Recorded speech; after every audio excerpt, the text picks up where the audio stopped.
एक पका हुआ आड़ू तोड़ा गया, लेकिन आदमी के चेहरे पर एक कड़वी मुस्कान थी। ये मुस्कान उसके पछतावे की थी। पहले उसने बहुत बुरे काम किए थे और अब वो एक आड़ू के पेड़ की खाद बन गया है। मौत से भी बदतर ये सजा बदला लेने का सबसे खतरनाक तरीका है, जिसकी कोई बराबरी नहीं कर सकता। और यही हमारी आज की फिल्म है, मैड मैक्स फ्यूरियोसा। भविष्य की दुनिया में न केवल सभी शहर तबाह हो गए हैं, बल्कि बढ़ती गर्मी के कारण पानी भी लगभग खत्म हो चुका है। इस वजह से लोगों की आबादी तेजी से घट रही है और साथ ही परमाणु रेडिएशन के असर से जो बच्चे पैदा होते हैं, उनमें से ज्यादातर अपाहिज या अजीब होते हैं। लेकिन इतने खतरनाक हालात में भी एक ऐसी जगह बची हुई है जो बिल्कुल साफ और हरी भरी है। यहाँ रहने वाले कुछ बचे हुए लोग न सिर्फ पूरी तरह से स्वस्थ हैं, बल्कि वे बहुत ही दुर्लभ फल भी खा सकते हैं। जब फ्यूरियोसा आड़ू तोड़ रही थी तो पहाड़ के नीचे से कुछ बहस की आवाजें आई। जब उसने देखा कि वहाँ बाहर से कुछ घुसपैठिए आए हैं, तो वो कुछ पल के लिए सोच में पड़ गई और फिर उसने एक बहुत ही बहादुरी भरा फैसला लिया। वो चुपके से उन घुसपैठियों के पास गई ताकि वो उनकी मोटरसाइकिल को खराब कर सके। लेकिन तभी एक परछाई चुपके से उसके पीछे आ गई। वहां से भागते हुए उसने जल्दी से सीटी बजाई ताकि उसकी माँ को खतरे का संकेत मिल सके। उसकी माँ ने तुरंत कुछ लोगों को इकट्ठा किया और उसे बचाने निकल पड़ी। लेकिन जब वे जंगल पहुंचे तो फ्यूरियोसा को घुसपैठिए ले जा चुके थे। उसकी माँ मैरी उनका पीछा करने लगी। जैसे ही वे उनके करीब पहुंचे, मैरी के साथी ने घोड़े से छलांग लगाई, निशाना साधा और बिना सोचे ट्रिगर दबा दिया। इससे उन घुसपैठियों में से एक तुरंत मारा गया।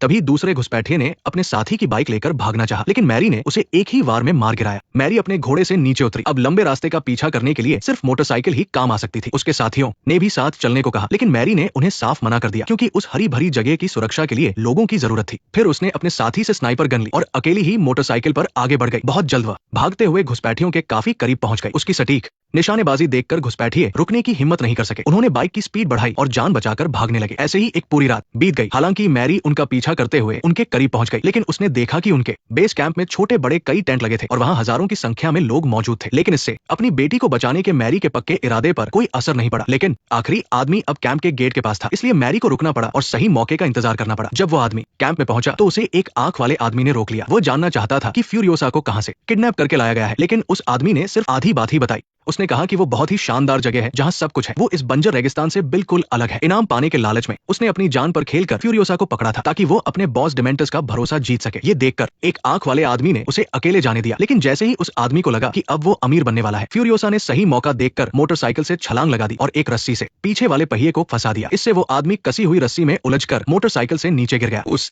आदमी के गिरने के बाद भी फ्यूरियोसा को एक शख्स के सामने ले जाया गया, जो उनका लीडर डिमेंटस था। उसने अपने आदमियों से फ्यूरियोसा की जांच करवाई और देखा कि उसे कोई बीमारी नहीं है और वो एकदम स्वस्थ है। फिर उसने पूछा कि उसका घर कहाँ है, लेकिन फ्यूरियोसा छोटी होने के बावजूद बहुत जिद्दी थी और उसने अपना मुंह बंद रखा और कुछ नहीं बोली। डिमेंटस ने इशारा करके उस गिरे हुए आदमी को पास बुलाया। उस आदमी के गले पर रस्सी से एक बड़ा सा कट लग गया था और अब वो बोल नहीं सकता था। चूंकि वो मुंह से कुछ नहीं बता सकता था, इसलिए डिमेंटस ने उसे उल्टा लटका दिया ताकि वो अपने हाथों से उस जगह का नक्शा बना सके। लेकिन फ्यूरियोसा ने ये देखकर तुरंत आगे बढ़कर उस आदमी के गले पर जोर से लात मार दी। हालांकि उसे तुरंत रोक लिया गया, लेकिन उस लात की वजह से वो आदमी वहीं मर गया। सबको लगा कि डिमेंटस इस पर बहुत भड़केगा, लेकिन उसने ऐसा नहीं किया, बल्कि उसने अपने आदमियों से कहा कि इस बच्ची को ले जाएं और अच्छे से इसका ख्याल रखें। उसे यकीन था कि बाद में जगह का पता लगाने के कई मौके मिलेंगे। लेकिन उसी समय कैंप के बाहर मैरी अपना चेहरा छिपाकर एक हेलमेट पहन चुकी थी। जैसे ही रेतीला तूफान आया, वो चुपके से कैंप के अंदर घुस गई। बहुत जल्द उसने वो टेंट ढूंढ लिया जहाँ उसकी बेटी थी। उसने बिना कोई आवाज किए आसपास के लोगों को मार गिराया, लेकिन एक आदमी को कुछ शक हो गया। मैरी ने बिना डरे सीधा अंदर घुसकर हमला कर दिया और देखते ही देखते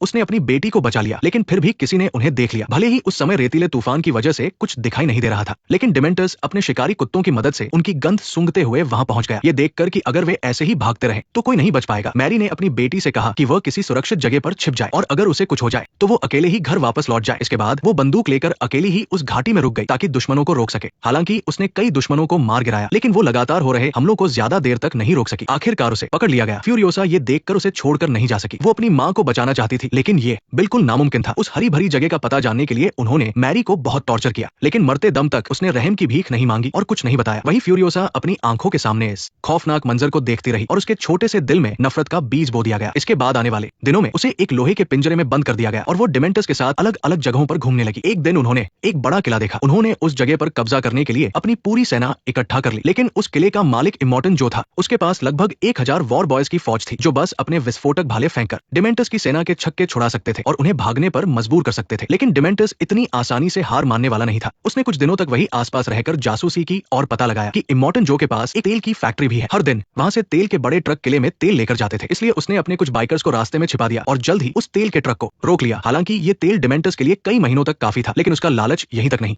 रुका। उसने अपने कुछ आदमियों को वॉर बॉयज के भेष में तैयार किया और तेल का ट्रक लेकर वापस तेल फैक्ट्री की तरफ भेज दिया, जबकि पीछे से उसके आदमी उस ट्रक पर हमला करने का नाटक कर रहे थे। फैक्ट्री के बॉस ने जब ये देखा तो उसने तुरंत बड़ा गेट खोल दिया। पीछा करने वालों को तो भगा दिया गया, लेकिन उस तेल के ट्रक के नीचे कुछ लोग छिपे हुए थे। उन्होंने तेजी से कंट्रोल टावर पर कब्जा कर लिया और इस तरह उन्होंने तेल फैक्ट्री को अपने कब्जे में ले लिया। जल्द ही ये खबर इमोर्टन जो तक पहुंच गई। उसने बातचीत के दौरान डिमेंटस को मारने का प्लान बनाया, लेकिन डिमेंटस भी कोई बेवकूफ नहीं था। उसके आदमी ने बम का रिमोट निकाल लिया। अगर इमोर्टन जो कुछ भी चालाकी करने की कोशिश करता तो वो पूरी तेल फैक्ट्री को उड़ा देता। आखिरकार मजबूरी में आकर डिमेंटस को तेल फैक्ट्री का कंट्रोल मिल गया। इमोर्टन जो अब हर दिन, लेकिन इमोर्टन जो की एक और शर्त थी, उसे स्वस्थ लड़की फुरियोसा चाहिए थी। वह उसे अपनी रानियों के साथ रखकर एक स्वस्थ बच्चा चाहता था। हालांकि डिमेंटस उसे छोड़ना नहीं चाहता था, लेकिन रिफाइनरी के लालच में उसने भारी मन से हाँ कह दी। पलक झपकते ही जैसे ही लोहे का दरवाजा खुला, फुरियोसा इमोर्टन जो के हरम में चली गई। यहाँ वो देखने वाली थी एक खौफनाक डिलीवरी। एक औरत ने बड़ी मुश्किल से एक बच्चे को जन्म दिया, लेकिन उस बच्चे के 4 पैर थे। एक स्वस्थ बच्चा पाने के लिए ही इमोर्टन जो ने पूर्ण आयु वाली फुरियोसा को चुना था। हालांकि अभी वो छोटी थी, लेकिन जो उसका बड़े होने का इंतजार करेगा। किसी के बच्चे पैदा करने की मशीन बनने के बजाय उसने रात में एक ब्लेड लिया और धीरे धीरे अपने सारे बाल काट लिए। फिर उन बालों को एक मास्क पर चिपका दिया। इस तरह उसने एक विग बना ली। लेकिन जब वो रात में सो रही थी, अचानक एक बड़े से हाथ ने उसका मुंह दबा लिया और उसे वहां से उठाकर ले गया। और ये आदमी कोई और नहीं बल्कि इमोर्टन जो का बेटा वो बड़ा आदमी था। उसे खूबसूरत फुरियोसा बहुत पसंद थी, लेकिन जैसे ही वो उसे ऊपर से नीचे तक घूर रहा था, फुरियोसा मौका देखकर वहां से भाग निकली। पीछे छूटी विग ने उस बड़े आदमी को हैरान कर दिया। भागने में फुरियोसा बहुत समझदार थी। उसने अपने चेहरे पर ग्रीस मल लिया था। जब तक वो बड़ा आदमी वहां पहुंचा, फुरियोसा गायब हो चुकी थी। साथ ही वो आदमी भी किसी को बता नहीं सकता था, इसलिए उसने ऐसा नाटक किया जैसे कुछ हुआ ही ना हो। भागकर फुरियोसा तेल के पाइप के नीचे छिप गई, जिससे वो हरम से बचने में कामयाब रही। देखते ही देखते कई महीने बीत गए। फुरियोसा वही मजदूरों के बीच घुल मिल गई। अपने तेज दिमाग और फुर्तीले शरीर के दम पर वो एक दस्ताने पहनने वाली मैकेनिक बन गई। इस पहचान की वजह से कोई भी आम इंसान उसे परेशान करने की हिम्मत नहीं करता था। एक दिन गैराज में एक हथियारों वाली ट्रांसपोर्ट गाड़ी बनाई गई, जिसका काम खाना और पेट्रोल सप्लाई करना था। फुरियोसा को लगा कि वहां से निकलने का ये सबसे अच्छा मौका है, इसलिए उसने कुछ खाना लिया और गाड़ी के नीचे छिप गई। जल्द ही गाड़ी अपने सफर पर निकल पड़ी, लेकिन रास्ते में एक हथियारबंद गिरोह ने गाड़ी पर हमला कर दिया। उन्होंने हवा से हमला करने का फायदा उठाया, जिससे गार्ड्स को भारी नुकसान हुआ। गाड़ी के नीचे छिपी फुरियोसा का भागने का पूरा प्लान इस अचानक हुए हमले की वजह से बर्बाद हो गया। मजबूरी में उसे भी लड़ाई में कूदना पड़ा। अंत में उसकी मदद से उन्होंने हमलावर गाड़ियों को खदेड़ दिया, लेकिन उसके बाल खुल गए और लड़के के भेष में लड़की होने का उसका राज सबके सामने आ गया। ये देखकर लीडर जैक थोड़ा हैरान हुआ। अच्छी बात यह थी कि वो एक समझदार इंसान था। उसने न तो फुरियोसा से उसका अतीत पूछा और न ही उसके इरादों के बारे में। उसे बस फुरियोसा की बहादुरी और फैसले लेने की काबिलियत पसंद आई, इसलिए उसने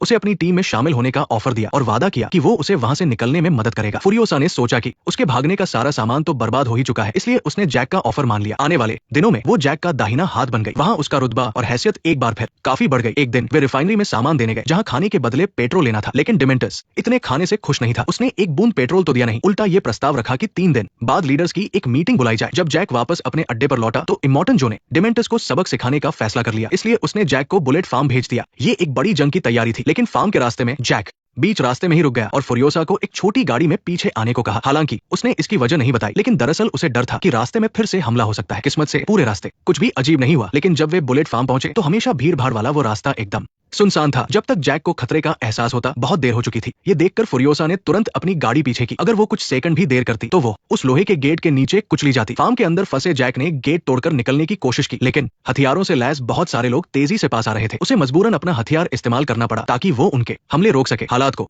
बेहद नाजुक देखकर फुरियोसा ने अपनी स्नाइपर गन उठाई और निशाना ढूंढने लगी। तब उसने देखा कि डिमेंटस ने उस जगह पर कब्जा कर लिया था। उसने रॉकेट लॉन्चर उठाया और अपने ही आदमियों को ढाल बनाकर आगे बढ़ा, लेकिन फुरियोसा की एक गोली ने उसका निशाना बिगाड़ दिया। ये नजारा जैक ने भी देख लिया। उसने अपनी गाड़ी सीधे उस टावर में दे मारी जहां डिमेंटस खड़ा था, जिससे वो आग के समंदर में जिंदा जलने ही वाला था। इसी मौके का फायदा उठाकर जैक ट्रांसपोर्ट गाड़ी से बाहर निकला और फुरियोसा के साथ वहां से भाग निकला। लेकिन डिमेंटस उन्हें जिंदा नहीं छोड़ने वाला था, क्योंकि अगर फार्म पर कब्जे की बात लीक हो गई तो उसका आगे का प्लान फेल हो जाता। इसलिए वो अपनी गाड़ी लेकर तेजी से उनके पीछे भागा।